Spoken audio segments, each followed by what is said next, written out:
Aku aksi UNES resmi menjadi perguruan tinggi berbadan hukum. Jadi UNES PTNBH, aku aksi.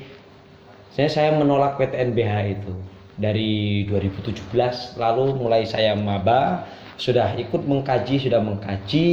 Habis itu 2018, 19, 2020 UNES mulai memberikan draft untuk PTNBH-nya. 2021 belum sah juga karena pengajuannya ditolak. 2022 ini UNES resmi menjadi PTNBH setelah turun PP nomor 36 tahun 2022. Dan ketika PP itu turun, lu ngelakuin aksi? Ya, PP itu turun, saya ngelakuin aksi sebagai saya orang yang mengkaji, saya yang menolak PTNBH. Lalu apa yang bisa saya lakukan ya? Mengekspresikan itu tadi, aksi saya. Berarti itu spontanitas aksinya kemarin? Ya, spontan. Aksi itu spontan, ya dengan dasar dan juga landasan yang udah saya kaji bertahun-tahun ya soal PTNBH. Pas lu sendirian tuh ya, kalau nggak salah pakai modal karton yang lu ada tulisannya terkait dengan penolakan terhadap PTNBH. Gimana respon kampus pada saat itu?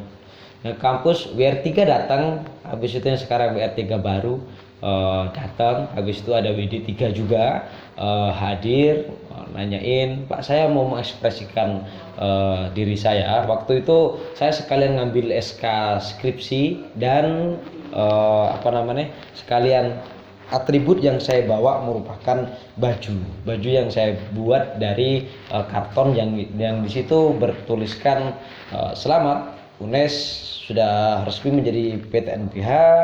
Habis itu mengkomersilkan pendidikan sudah legal bagimu.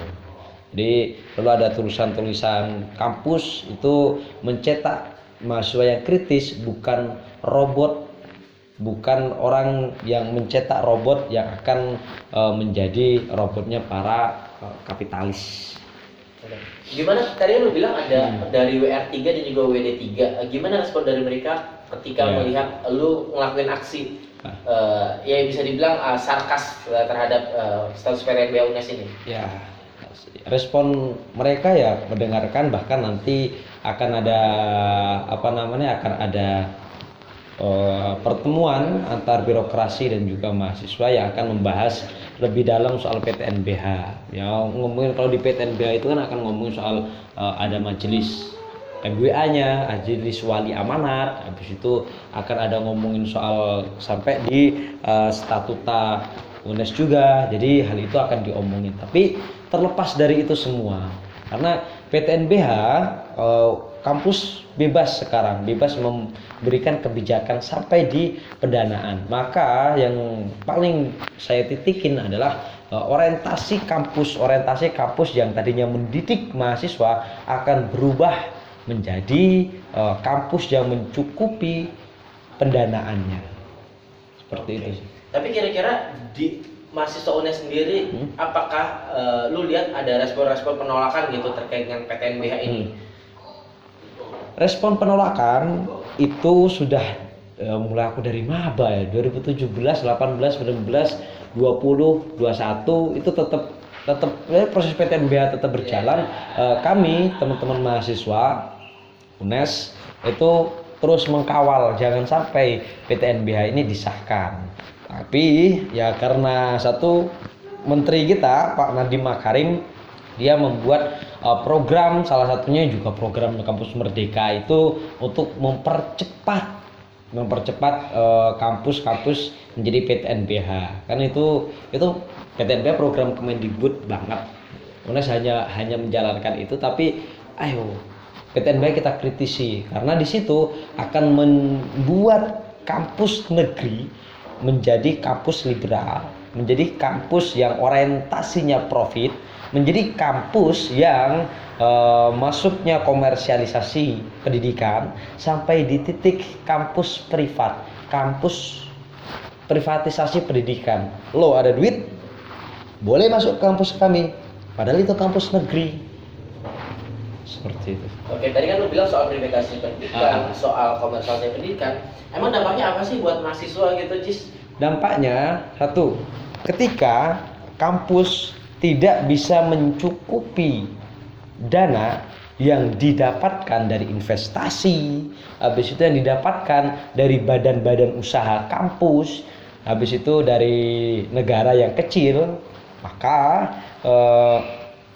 dapatnya dari mana? Ya dari UKT ini tadi, dari teman-teman mahasiswa.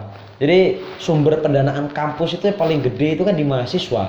Nah, ketika kampus ketika ketika PTNBH, maka ya kampus bebas untuk menentukan UKT teman-teman mahasiswa itu sendiri. Jadi akan berdampak banget. Nah, ke depan kita akan melihat bagaimana kampus masuk ke dalam kepentingan kampus ini tadi yang menjadi kepentingan industri. Habis itu orientasi pendidikannya pendidikan industri. Habis itu semuanya akan dimasukkan ke dalam kepentingan kapitalisme. Oke, tadi berarti gue nangkep tuh dengan adanya PTNBH ini bisa bergeser makna dari kampus yang harusnya menjadi tempat ilmu dan pengetahuan itu tumbuh menjadi pabrik tenaga kerja terdidik. Ya, seperti itu. Kita mahasiswa akan menjadi kritis. Tapi ketika kampus berorientasi kepada pabrik ya hanya menciptakan robot. No kritis. Dan tadi lu bilang ke depannya nih berarti yang sangat berpotensi terdampak dari PTNBH ini adalah calon-calon mahasiswa di masa yang mendatang ya. Misalkan di UNES tahun ini PTNBH berarti buat calon-calon maba di tahun 2023, 2024 kemudian bisa terancam dengan biaya kuliah yang semakin tinggi. Ya, betul. Jadi yang terancam mahasiswa baru. Sedangkan teman-teman mahasiswa yang seperti saya yang sudah tua ini kan, itu jadi PTNBH bebas untuk membuat kurikulumnya. Kurikulum itu sendiri pun bebas. Jadi ya kita akan terdampak secara orientasi pendidikan yang terbalut dalam kurikulum UNES itu sendiri. Jadi secara kurikulum teman-teman mahasiswa lama akan mendapatkan dampak ini tadi. Tapi kalau teman-teman mahasiswa baru akan merubah range biaya pendidikan, orang akan masuk ke UNES akan berubah biaya pendidikannya seperti itu, karena itu akan dihitung ulang bagaimana pendapatan UNES, sumber dana dan lain-lain semuanya akan dihitung. Berarti dengan adanya PTNBH kemungkinan untuk kaum prasejahtera gitu ya, menengah ke bawah akan semakin sulit mengakses pendidikan ke depannya. Ya, akan sangat-sangat semakin sulit untuk mengakses hal itu. Jadi pendidikan itu untuk mencerdaskan,